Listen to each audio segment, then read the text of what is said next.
الحمد لله رب العالمين وبه نستعين وصلى الله وسلم على سيد الأنبياء والمرسلين وعلى آله وأصحابه أجمعين ومن تبعهم بإحسان إلى يوم الدين أما بعد. میں نے گزشتہ درس میں جس موضوع سے متعلق آپ سے گفتگو کیا تھا کہ اللہ سبحانہ و تعالیٰ کی جو شریعت ہے،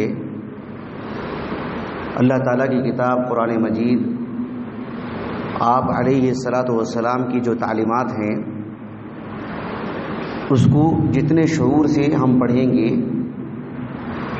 ہماری ہمت اتنی زیادہ مضبوط ہوگی، ہماری سوچ اتنی زیادہ بلند ہوگی، ہمارے خیالات اونچے ہوں گے.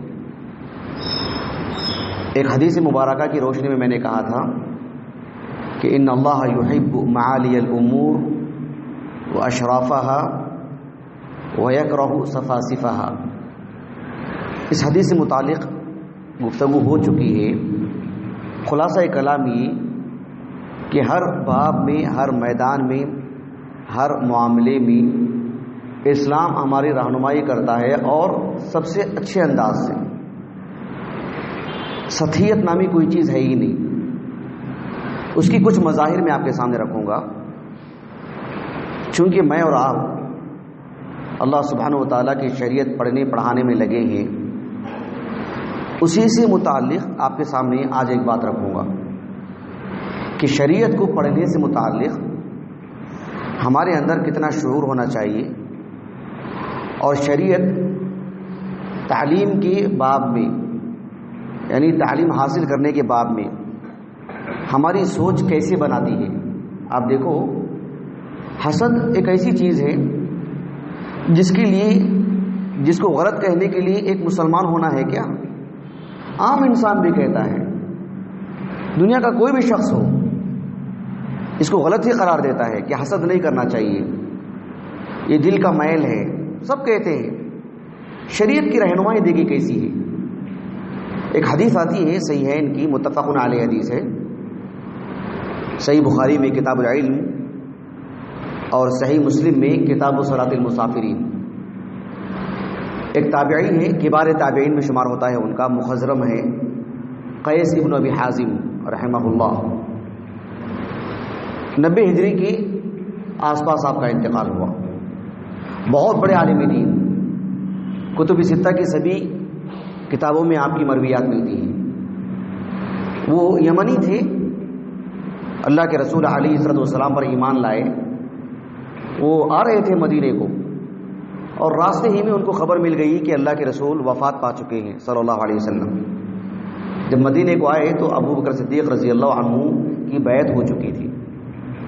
قیس ابن ابی حازم رحمہ اللہ متفق علیہ شخصیت، کوئی نزاع نہیں آپ میں. عشر مبشرہ میں سبوں سے آپ نے استفادہ کیا. آپ اکیلے ہیں جن کو یہ سعادت نصیب ہے. کسی نے کچھ کلام نہیں کیا آپ پر. صرف ایک صاحب ہیں یحییٰ ابن سعید القطان، انہوں نے کچھ کلام کیا تو امام ذاہبی رحمہ اللہ نے ایسا نقد کیا ان پر. امام ذاہبی رحمہ اللہ نے کہا کہ اجمعوا علی الاحتجاج به فمن تکلم علیہ فقد آذى علی نفسہ، ایسے کہا امام ذاہبی نے رحمہ اللہ. تو قیس ابن ابی حازم رحمہ اللہ فرماتے ہیں کہ عبداللہ ابن مسعود رضی اللہ عنہ نے کہا، معروف حدیث، آپ علیہ الصلوۃ والسلام نے فرمایا لا حسد الا فی اثنتین، یعنی حسد کی گنجائش ہی نہیں ہے اسلام میں. یہ الایمان بالقدر کے منافی ہے. لیکن شریعت کس جانب ہماری رہنمائی کرتی ہے. دیکھیے، اللہ کے رسول نے کہا صلی اللہ علیہ وسلم لا حسد الا فی اثنتین، رجل، ایک وہ شخص آتاہ اللہ مالا فسلط علی ہلکتہ فی الحق، ایک شخص کو اللہ نے مال دیا اور وہ اللہ کے دین میں لگا دیا. علی ہلکتہ یعنی پورا مال خرچ کر دیا اس پہ لگا کر کے. اس پر حسد کر سکتے ہیں. ورجل، ایک اور شخص ہے آتا اللہ الحکمہ، یقضی بہا ویعلمھا، اللہ نے کسی کو علم عطا کیا ہے، اس کو اپنی زندگی میں بھی نافذ کرتا ہے اور اس کو لوگوں کو پڑھاتا ہے. اس پر حسد کر سکتے ہیں. حسد کرنے کی شکل کیا ہے، کیا صورت کیا ہے حسد کرنے کی، طریقہ کیا ہوگا؟ خود اللہ کے رسول نے اس کو واضح فرمایا صلی اللہ علیہ وسلم. یہی حدیث امام بخاری رحمہ اللہ نے اپنی صحیح کی کتاب فضائل القرآن میں بھی لائے ہیں. ایک تابعین ہیں، اوساط تابعین میں شمار ہوتا ہے ان کا، ذکوان ابو صالح. ذکوان ابو صالح مسجد کے مؤذن تھے، عالی قدر عالم دین، بہت عظیم المرتبت. ان کی عالی ہمت کی اگر بات کریں، ان کی سوچ دیکھیں آپ. انہوں نے کہا کہ ما اتمنی من الدنیا الا بیومین، مجھے دنیا سے کوئی علاقہ نہیں، مجھے دنیا نہیں چاہیے، بس مجھے 2 دن چاہیے. اور 2 دن بھی کیوں؟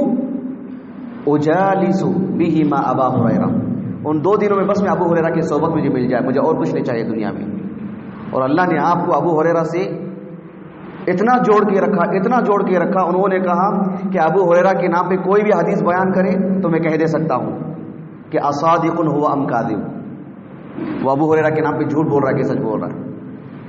اتنی مطلب طویل صحبت تھی آپ کو ابو ہریرہ کے رضی اللہ عنہ.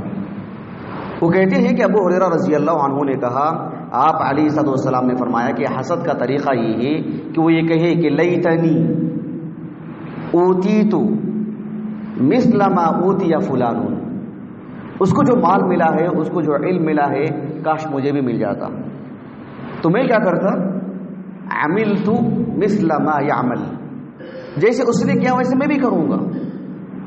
لیکن آپ دیکھو امام بخاری رحمہ اللہ نے جو باب قائم کیا ہے کتاب العلم میں، باب الاغتباط فی العلم والحکمہ. الغبطہ عربی زبان میں کہتے ہیں کسی کے پاس کوئی نعمت ہو تو اس کی تمنا کرنا، اس شرط کے ساتھ کہ اللہ تعالیٰ اس کو وہ نعمت اور عطا کرے. جیسے حسد میں کیا بات ہوتی ہے؟ زوال النعمہ کی تمنا کرنا کہ اس کے پاس سے وہ نعمت چلی جائے، بس مجھے ملے نہ ملے، اس کو نہیں ملنا چاہیے. غبطہ میں ایسی بات نہیں ہوتی ہے، اس کو ملے مجھے بھی ملے، یہ بات ہے. لیکن جو لفظ استعمال کیا اللہ کے رسول نے وہ حسد ہی کا لفظ. اسی لیے امام ترمذی، امام ابن ماجہ، امام ابن حبان اور ابو عوانہ رحمہم اللہ اجمعین اپنی اپنی حدیث کی کتابوں میں حسد ہی کے لفظ سے باب قائم کیا، حسد ہی کے لفظ سے. بلکہ ابن حبان نے باب ما جاء فی اباحۃ حسد ایسا لفظ قائم کیا انہوں نے باب میں، یہی لفظ. اسی لیے ایک بر صغیر کے عالم دین ہیں، پیدا تو یہاں ہوئے لیکن ان کی پوری زندگی مدینے میں تھی، محمد بن عبد الہادی السندی رحمہ اللہ. کتب ستہ کی سبھی کتابوں پر انہوں نے حاشیہ چڑھایا سوائے سنن ترمذی کے، مسند احمد پر بھی، اور وہ مطبوع ہے.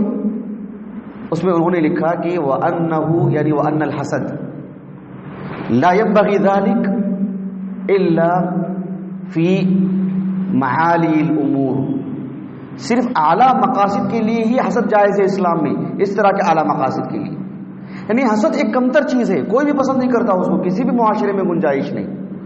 بے دین وہ بھی پسند نہیں کرتا، آخری درجے کا انسان وہ بھی پسند نہیں کرتا ہے. لیکن شریعت نے سوچنے کا رخ کیسے دیا دیکھیے. آپ حسد کیجئے ایسے معاملات میں کہ آپ کسی کے لیے مر جائیں، کسی کے لیے مٹ جائیں، آپ خوب محنت کریں، یہ انداز ہے شریعت کا. اللہ اکبر. میں آپ کو شرعی علم کے لیے عالی ہمت جو ہونی ہے 2 مثالیں میں آپ کو دیتا ہوں. ہماری 1400 سال کے تاریخ میں علماء کی جو فہرست ہے، صرف نام لینے کے لیے ہماری زندگی ختم ہو جائے گی. میں نہیں سمجھتا کہ آپ یہ سمجھیں کہ میں مبالغہ کر رہا ہوں، بالکل واقعیت ہے اس میں. لیکن وقت کی قلت کی وجہ سے 2 مثالیں میں آپ کو دوں گا. ایک عظیم انسان، عظیم عالم دین، امام ابو الحسین مسلم ابن الحجاج القشیری رحمہ اللہ، ان کی بھی ایک مثال دیتا ہوں آپ کو، آپ اندازہ لگائیے.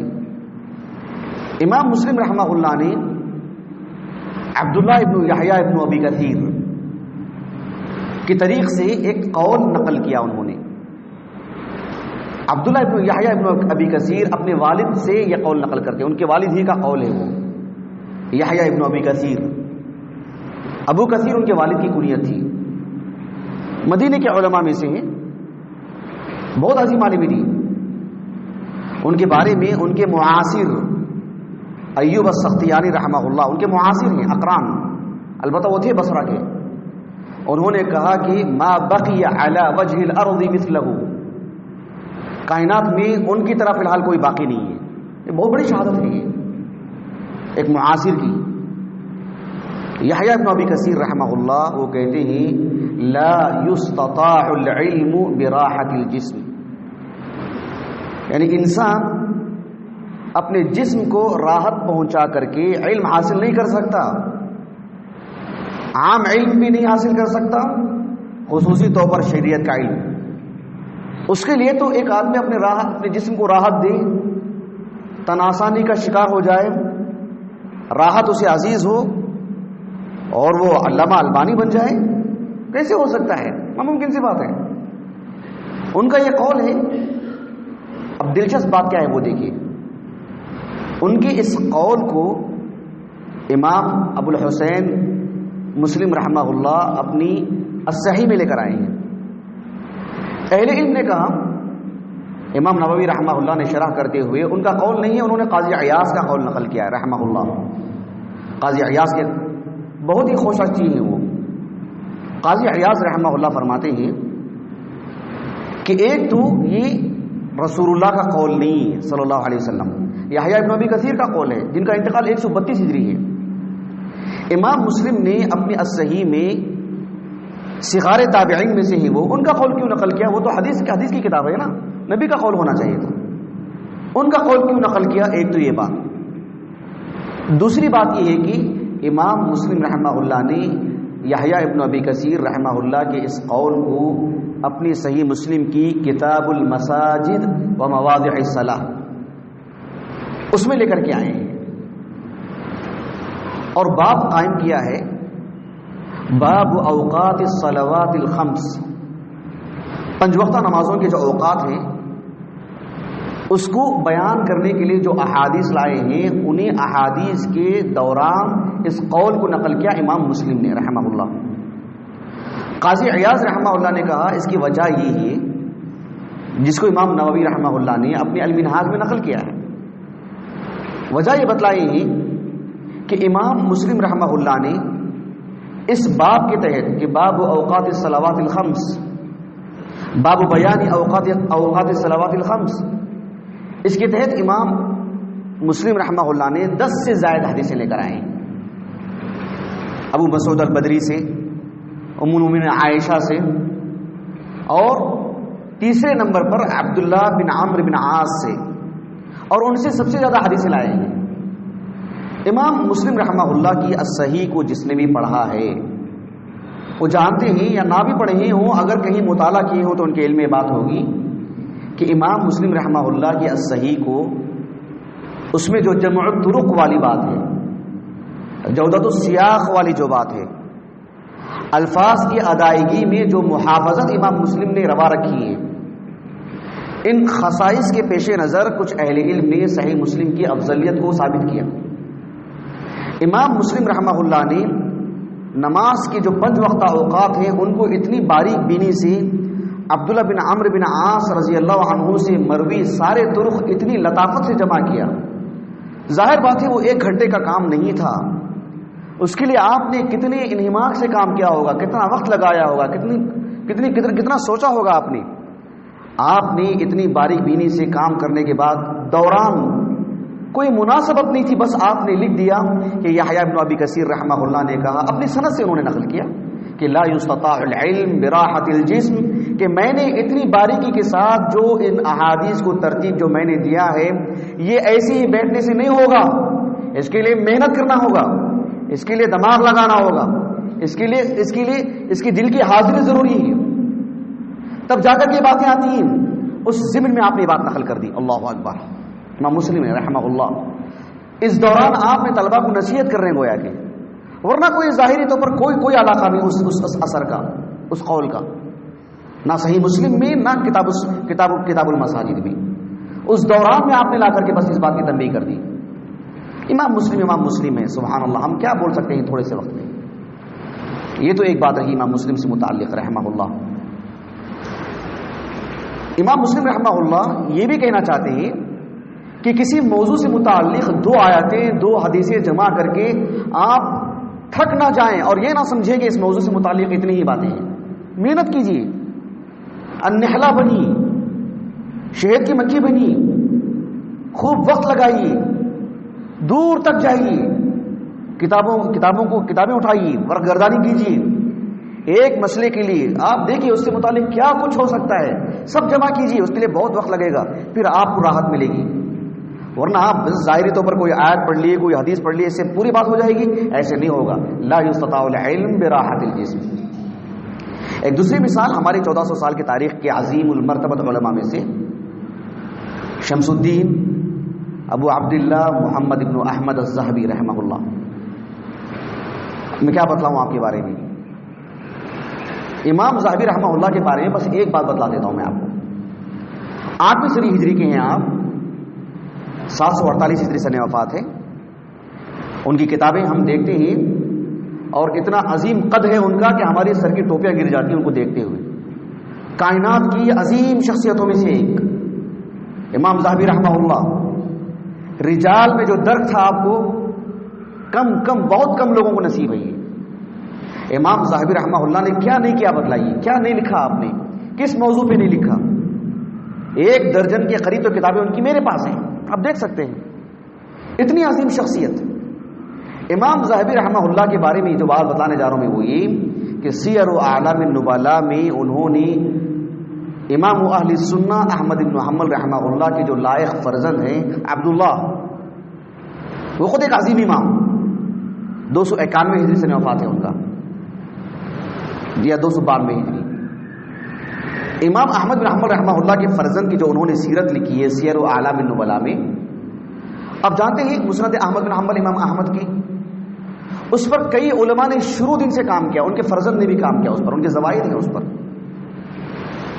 امام ذہبی رحمہ اللہ نے مسند احمد پر کن اصحاب علم نے کس نوعیت کا کام کیا بہت مفصل لکھا.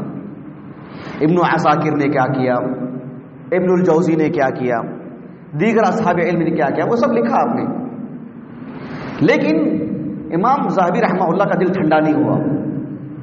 امام ذہبی رحمہ اللہ مسند احمد پر جس طرح کا کام چاہتے تھے وہ آپ کے سامنے نہیں تھا. امام ذہبی رحمہ اللہ نے بہت کچھ اصحاب علم کے کارنامے جو مسند احمد سے متعلق تھے اسے نقل کرنے کے بعد لکھا کہ وَلَعَلَّ اللَّهَ يُقَيِّضُ لِهَذَا الدِّيوَانِ الْعَظِيمِ.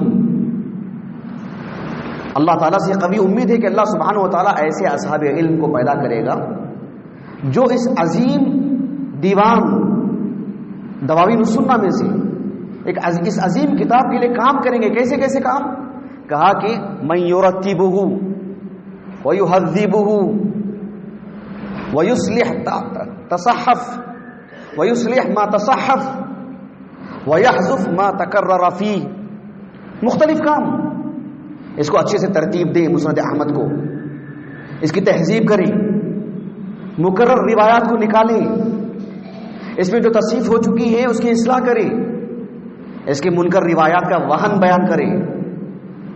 اور پھر میں یہ بھی چاہتا ہوں کہ اس کتاب کو وَيُرَتِّبْ الصَّحَابَةَ فِي الْمُعْجَمِ، کہا کہ بالمعجم، کہا کہ جو مسند احمد ہے اس کی اپنی ترتیب ہے. سب سے پہلے ابو بکر کی، عمر کی، عثمان کی، علی کی رضی اللہ عنہ اجمعین، پھر اس کے بعد ایک الگ ترتیب ہے اس کی. کہا کہ میں چاہتا ہوں کہ حروف الہجا سے اس کی ترتیب ہو تاکہ استفادہ آسان ہو. اور پھر وَيَرْمُسْ رُؤُوسَ الْأَحَادِيثِ بِأَسْمَاءِ الْكُتُبِ السِّتَّةِ، اور ہر حدیث کے شروع میں رمز لگا دیں کہ یہ کتب ستہ میں کہاں کہاں یہ حدیث موجود ہے. وَإِن رَتَّبَ عَلَى الْأَبْوَابِ فَحَسَنٌ جَمِيلٌ، اگر اسے کوئی سنن ترمذی، سنن ابی داؤد کی شکل میں ڈھال دے تو یہ بہت عمدہ کام ہوگا. یہ بات ہو گئی امام ترمذی کی، امام ذہبی کی. اب اس کے بعد دیکھو کیا لکھتے ہیں. امام ذہبی رحمہ اللہ زندگی کے آخری دنوں میں اس بات کو لکھا امام ذہبی رحمہ اللہ نے لکھا کہ ولولا عجزت من ذلک، اتنے سارے میں نے جو ترتیب بتلائی ہے کہ ایسا ایسا کام ہو مسند احمد پر، اگر میں عاجز نہ ہوا ہوتا، کیونکہ میں فی الحال عاجز ہو چکا ہوں، لضعف البصر، بینائی جواب دے چکی ہے، بینائی جواب دے چکی ہے، وعدم النیہ، اب اس درجے کا حوصلہ نہیں ہے جو مجھے جوانی میں تھا، وقرب الرحیل، بالکل موت کے قریب ہوں میں، ان سب وجوہات کی بنا پر یہ کام فی الحال میں انجام نہیں دے پا رہا ہوں، یہ سب عوارض نہ ہوتے تو لعملت ذلک، میں خود ہی اسے انجام دیتا۔ میں اور آپ جس دور میں جی رہے ہیں، آج امام ذہبی ہوتے تو خوشی کے آنسو ان کی آنکھوں سے نکلتے اور ان کا دل ٹھنڈا ہو جاتا، ان کا دل ٹھنڈا ہو جاتا۔ انہوں نے جو کہا ہے تقریباً 1 درجن کے قریب تو میرے پاس کتابیں موجود ہیں جو انہوں نے کہا ہے، ایسے ہونا چاہیے، ایسے ہونا چاہیے، ہو چکا ہے، ہم نے تو خریدا بھی اس کو الحمدللہ۔ آپ دیکھ رہے ایک شخص زندگی بھر کام کیا، زندگی بھر کام کیا، ہم نے تو کتنی مرتبہ کہا ہے آپ سے یہ بات۔ امام ذہبی نے ان کی زندگی عبارت ہے صرف عمل اور عمل اور عمل، زندگی بھر بڑے بڑے کام انجام دے کر کے مرنے سے پہلے آنے والی نسل کے لیے 10 کام دے کے جا رہے ہیں۔ کتنی عالی ہمت ہے آپ کی، کتنی عالی ہمت ہے، اور سامنے والوں کو ایک گویا کہ جو ہے ابھار کے جا رہے ہیں، تم کو کرنا چاہیے جیسے میں نے جوانی میں کیا ہے، اگر میرے اندر قوت ہوتی ہے تو وہ بھی میں ہی کر کے جاتا، وہ کام بھی میرے ہی نصیب میں ہوتا، وہ بھی میرے کھاتے میں ہوتا، میرے حسنات میں، لیکن دیکھو میرے پاس وہ وقت نہیں ہے، تم کو دے کے جا رہا ہوں، اب تم اپنے پاس کر لو، اپنے حسنات میں شمار کرو۔ عزائم بلند ہونی چاہیے، ہم ہزاروں کام انجام دیں پھر بھی ہزاروں کام انجام دینے کی سکت ہمارے اندر ہو، کم از کم اظہار خیال تو کریں کہ میں ایسا ایسا ایسا دیکھنا چاہتا ہوں، میں ایسا بنانا چاہتا ہوں، میں ایسا دیکھنا چاہتا ہوں، ایک ایسی ٹیم تیار کرنا چاہتا ہوں، ایسے افراد پیدا کرنا چاہتا ہوں، مجھے یہ چیز ہونی چاہیے، میں ایسا بننا چاہتا ہوں، یہ بھی ہمارے اندر خیال نہیں ہوگا؟ اتنا بھی خون ٹھنڈا ہے ہمارا، اتنے بھی کمزور ہیں ہم، ایسا نہیں ہونا چاہیے۔ اگر ہم کام ہی انجام نہیں دے رہے ہیں تو پھر ہم عمل کی کہاں سے سوچیں گے؟ اس لیے ہم اعلیٰ سوچ رکھیں، تعلیم کے باب سے متعلق ہی میں نے یہ بات آپ کے سامنے رکھی ہے، باتیں بہت ہیں بہت ہیں، میں اپنی بات کو ختم کرتا ہوں۔ اللہ تعالیٰ سے دعا ہے کہ اللہ تعالیٰ ہمیں بحیثیت ایک طالب علم حاصل کرنے کے وقت میں یہ جو ہمارا وقت ہے، اللہ سبحانہ و تعالیٰ ہماری ہمت بنائے رکھے، اللہ سبحانہ و تعالیٰ اعلی سوچ اور اعلی ہمت اور اونچا خیال ہمیں عطا فرمائے، اللہ تعالیٰ سفاسف الامور سے ہمیں بچائے، بزدل دل سے اللہ تعالیٰ ہمارے حفاظت فرمائے، آمین۔ سبحانک اللہم و بحمدک، اشہد ان لا الہ الا انت